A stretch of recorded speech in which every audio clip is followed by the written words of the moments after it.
Assalamualaikum warahmatullahi wabarakatuh. Alhamdulillah wassalatu wassalamu ala Rasulillah wa ala alihi wa ashabihi wa man wala ma ba'du.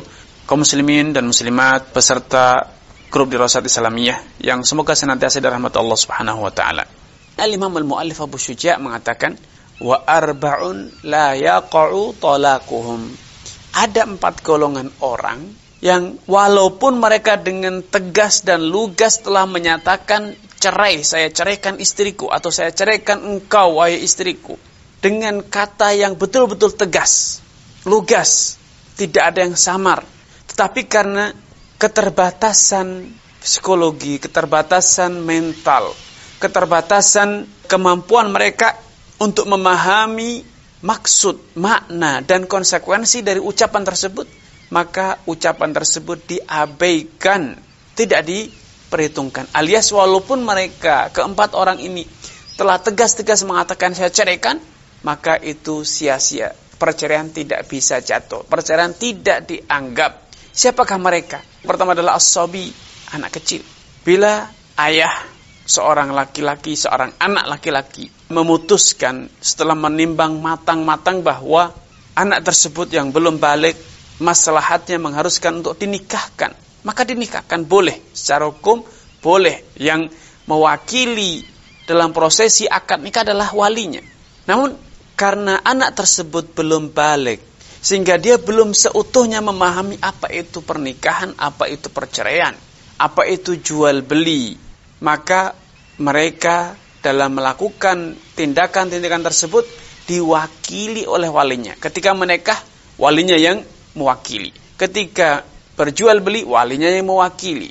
Ketika menceraikan, maka walinya pula yang mewakili. Sehingga ketika anak kecil telah dinikahkan dan secara hukum sah, dia halal untuk berhubungan dengan istrinya, baik istrinya itu sudah dewasa atau masih kecil, maka anak tersebut tidak bisa serta-merta walaupun dia sudah memikirkan matang-matang, dia musyawarah sana, musyawarah sini, dia mungkin juga sudah sholat istikharah, kemudian dia secara mandiri menceraikan istrinya, maka perceraian ini dinyatakan batal demi hukum, tidak sah. Kecuali bila perceraian itu diwakili oleh walinya, diizinkan, diberi restu, ya silahkan diceraikan istrimu. Walinya merestui, menyetujui keputusan menceraikan ini, maka itu sah, ya. Kenapa? Karena anak kecil itu kemampuan memahami maksud dan konsekuensi tindakan dan ucapannya itu masih sangat terbatas.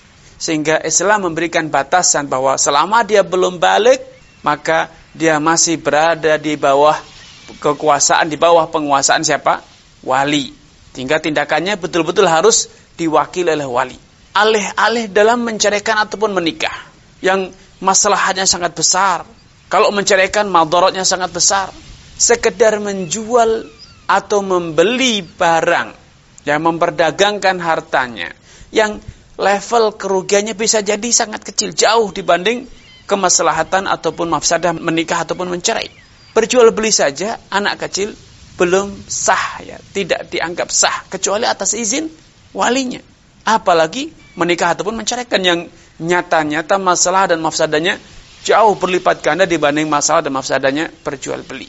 Allah Subhanahu wa taala berfirman, "Wala tu'tus sufaha'a amwalakum allati ja'alallahu lakum qiyaman warzuqhum fiha waqsuhum." Janganlah engkau serahkan harta-harta yang Allah berikan kepercayaan kepada kalian untuk dikelola, yang sebenarnya itu adalah harta anak yatim. Jangan diserahkan kepada anak yatim, tetapi warzuqhum fiha, nafkahi mereka, biayai mereka, kelola harta kekayaan mereka sampai mereka berumur balik dan memiliki kecakapan untuk mengelola hartanya sendiri. Karenanya para ulama telah bersepakat bahwa amdus sabi khata, sadarnya anak kecil, sengajanya anak kecil, pahamnya anak kecil itu masih dianggap salah paham, masih dianggap tidak sungguh-sungguh, tidak serius. Kenapa? Karena dia masih labil, kata orang. Hari ini bersemangat, besok luntur. Hari ini sungguh-sungguh, ternyata hilang. Dalam sekejap, ketika semangat bermainnya datang kembali, dia bermain. Dia semua anggap semuanya itu adalah permainan belaka. Makanya kesadaran dan kesungguhan anak kecil yang belum balik itu, walaupun dia mengatakan ya saya betul-betul sungguh-sungguh bermaksud tanpa paksaan, tanpa intimidasi, tetapi secara tinjauan hukum syariat itu masih dianggap tidak sengaja, tidak bermaksud. Rasulullah SAW bersabda, "Rufi'al qalamu an thalathah." Pena pencatat amalan itu diangkat, alias ada 3 golongan orang yang walaupun dia beramal berbuat, tapi itu belum dianggap sebagai perbuatan, terutama dalam masalah dosa. Sehingga anak kecil yang misalnya dia minum khamr, dia tidak dihukum. Anak kecil yang belum balik misalnya berzina, dia tidak dirajam, tidak dicambuk. Anak kecil yang bisa jadi dia menjual, membeli, maka itu dianggap sia-sia, batal demi hukum. Tidak ada jual beli pada anak kecil, kecuali dalam hal yang remeh-temeh, yang itu tujuannya adalah mendidik mereka untuk berlatih berdagang, berlatih bertransaksi, berlatih mengelola hartanya. Itu yang hal remeh-temeh itu dimaafkan. Tetapi harta yang memiliki nilai, tindakan yang memiliki konsekuensi besar, anak kecil belum cakap umur, belum cakap waktu untuk melakukan tindakan-tindakan semacam itu. Sehingga kalau sampai dia menceraikan istrinya, walaupun dia berkata setiap pagi, setiap jam, setiap menit dia berkatakan saya ceraikan, itu sia-sia. Ini orang pertama. Wallahu ta'ala a'lam. Ini yang bisa kami sampaikan pada kesempatan yang berbahagia ini. Kurang lebihnya saya mohon maaf. Semoga Allah Subhanahu wa taala menambahkan taufik kepada kita semuanya dan menjadikan kita termasuk orang-orang yang yastami'unal qawla fayattabi'una ahsanah.